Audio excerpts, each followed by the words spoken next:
নমস্কার বন্ধুরা, আমি আলপনা সিম্পলের টেস্টিতে আপনাদের সবাইকে স্বাগত। আজকের আমি শেয়ার করব ছোলার ডাল দিয়ে কুমড়ো শাকের একটি নতুন রেসিপি। আমার চ্যানেলে নতুন বন্ধু হলে আমার চ্যানেলটিকে সাবস্ক্রাইব করে পাশে থাকার অনুরোধ রইল। অলরেডি যে বন্ধুরা আমার পাশে আছেন তাদেরকে জানাই অসংখ্য ধন্যবাদ। কুমড়ো শাকের নতুন এই রেসিপি বানাবার জন্য এখানে আমি কুমড়ো শাক নিয়ে নিয়েছি। আর যে বন্ধুরা কুমড়ো শাক চেনেন না তাদের একবার দেখাবো, আর যে বন্ধুরা চেনেন তারা তো চেনেনই। এইরকম দেখতে হয় কুমড়ো শাকটা। লাউ শাকে যেটা থাকে না, সাদা সাদা থাকে না, এরকম উল্টো দিকটা একেবারে লাউ শাকের মতো আর একটু খসখসে হয়।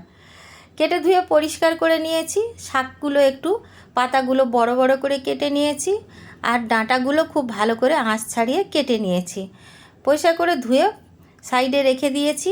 আর এখানে আমি ডাল নিয়েছি 1 কাপ সমান, এই বাটিটা 1 কাপ সমান ডাল ধরে। পরিষ্কার করে ধুয়ে প্রেসার কুকারে দিয়ে সেদ্ধ করে নেব। এখানে আমি ডালটা একটা বাটির মধ্যে দিয়েছি, সেই একই বাটির 3 বাটি জল দেব। খুব বেশি জল দিলে কিন্তু বন্ধুরা সিটি বাজার সাথে সাথে জলটা বেরিয়ে আসতে চায়, সেজন্য বেশি জল দেওয়া যাবে না। বেশি যদি জলের প্রয়োজন হয় আলাদা করে গরম জল করে রেখে দিতে হবে, পরে দেওয়া যাবে। এখানে আমি 1/2 চামচ হলুদ গুঁড়ো দিয়ে দেব, আর 1 চামচ লবণ দিলাম, আপনারা স্বাদ অনুসারে দেবেন। এখন আমি একটু নাড়িয়ে দিলাম ভালোভাবে সব দিকটা যাতে যায়। আর এখন আমি ঢাকাটা বন্ধ করে 4টে হুইসেল দিয়ে নেব। ডালের কোনো ঠিক নেই কোন ডাল কতটা হুইসেল লাগবে, ডালটা ভালো করে সেদ্ধ হওয়া নিয়ে দরকার। আর খুব ভালো ডাল হলে তাড়াতাড়ি সেদ্ধ হয়, আর ডালটা যদি ভালো না হয় একটু দেরি হয় অনেক সময়। আমি এখানে 4টে সিটি দিয়ে প্রেসার কুকারটা এখন নামিয়ে নিচ্ছি। 4টে সিটি পড়ে গেছে, আপনারা নিশ্চয়ই দেখেছেন। প্রেসারটা নিজের থেকে রিলিজ হবে, তারপরে আমি প্রেসারের ঢাকনাটা খুলব। এখন নিজের থেকে রিলিজ হয়ে গেছে, প্রেসার কুকারের ঢাকনা খুলে ডালটা আমি আপনাদের দেখাচ্ছি কতটা সেদ্ধ হয়েছে। ডাল সেদ্ধ হবে, একটু একটু গোটা গোটা থাকবে, একেবারে কিন্তু ঘাঁটা ঘাঁটা হলে ভালো লাগবে না। দেখুন ডালটা খুব ভালো মতো সেদ্ধ হয়ে গেছে, আর এতে ডাল ঘাঁটা দিয়ে ঘাঁটার কোনো প্রয়োজন নেই, একটু চামচ দিয়ে ঘেঁটে নিলেই হবে। তাতে একটু একটু গোটা গোটা থাকবে আর একটু একটু গলে গলে যাবে।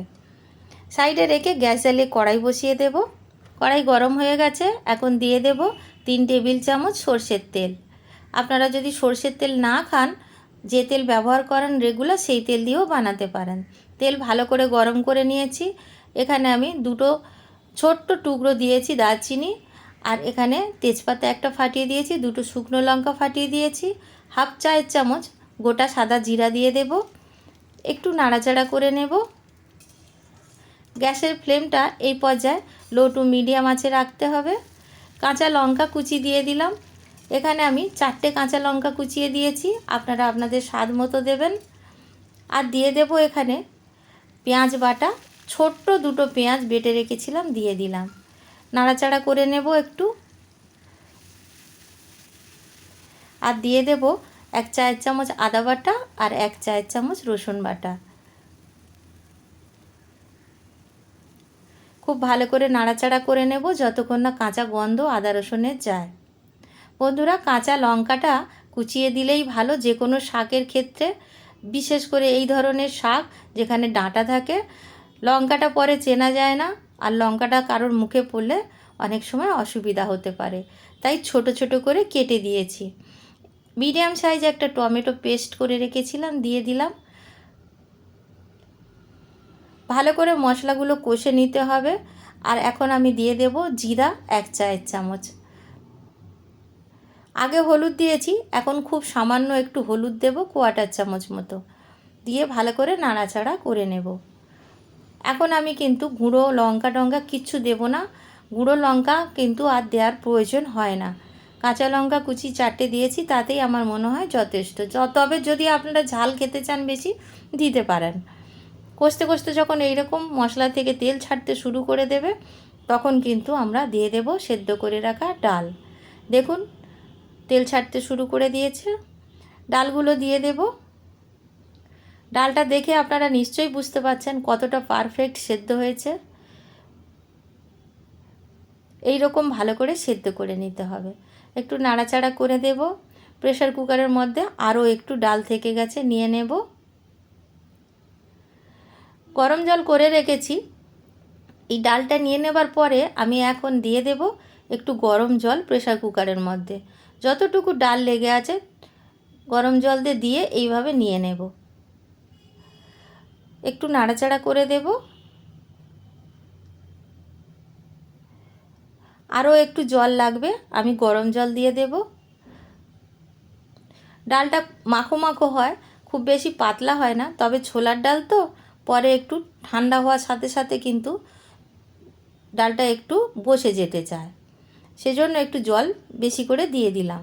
ভালো করে ফুটে যাবে, তারপরে শাকগুলো দিয়ে দেব। যেহেতু গরম জল দিয়েছি সঙ্গে সঙ্গে কিন্তু ফুটতে শুরু করে দিয়েছে। এখন শাকগুলো দিয়ে দিলাম। যেহেতু ডোগার পাতা খুব তাড়াতাড়ি সেদ্ধ হয়ে যাবে, আর তাজা শাক নিতে হবে এই রান্নাটা করার জন্য। আর দেখুন বন্ধুরা, এখন নাড়াচাড়া করে ডালের সাথে খুব ভালো করে মিশিয়ে দেব। এইভাবে যদি আমরা শাকটা রান্না করি, একদম শাকের গুণ বা রং সব কিছু কিন্তু বজায় থাকবে। ঢাকা দিয়ে 5 মিনিটের জন্য লো টু মিডিয়াম আঁচে রান্না হতে দেব। এখন আমি 5 মিনিট পরে ঢাকা খুলে ভালো করে নাড়াচাড়া করে দেব। দেখুন ডালটা কতটা সুন্দর দেখতে হয়েছে।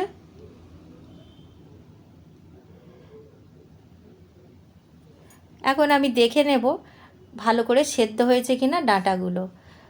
আর বন্ধুরা, এই রকম যদি আপনারা রান্না করেন, এত সুস্বাদু খেতে লাগে যে একটা তরকারি দিয়ে কিন্তু বাইরে একটা ডাল দিয়ে ভাত খাওয়া হয়ে যাবে, এতটা সুন্দর লাগে খেতে। আমি এখানে লবণ চেক করে নিয়েছি, আর লাগবে না। আমি এখানে দিয়ে দেব 2 চায়ের চামচ চিনি। আর দেখে নিতে হবে ডাঁটাগুলো সেদ্ধ হয়েছে কিনা। ডাঁটাগুলো সেদ্ধ হয়েছে কিনা আমি দেখে নিয়েছি, আমি একবার আপনাদের দেখিয়ে দেব। ডাঁটাগুলো খুব ভালো মতো সেদ্ধ হয়েছে। দেখুন এইরকম ডাঁটাগুলো সেদ্ধ হয়ে যাবে। 5 মিনিট ঢাকা দিয়ে রাখলেই কিন্তু ডাঁটাগুলো সেদ্ধ হয়ে যাবে। আমাদের ছোলার ডাল কুমড়ো শাক দিয়ে অলমোস্ট ডান। এখন আমি পরিবেশন করার জন্য নিয়ে নিচ্ছি একটি পাত্রে। এই ডাল কিন্তু আপনারা লুচি, পরোটা বা রুটি দিয়েও খেতে পারবেন, আর ভাত দিয়েও খেতে পারবেন। বাড়িতে বানাবেন, আর যদি বানান কমেন্ট করতে কিন্তু ভুলবেন না। আমাকে কমেন্ট করে জানাবেন কেমন লাগলো। রেসিপি যদি ভালো লাগে লাইক করবেন, শেয়ার করবেন। নতুন বন্ধু হলে সাবস্ক্রাইব করতে ভুলবেন না যেন। আজকের এই পর্যন্ত, দেখা হবে পরের ভিডিও নতুন কোনো রেসিপির সঙ্গে। সুস্থ থাকবেন, ধন্যবাদ, নমস্কার।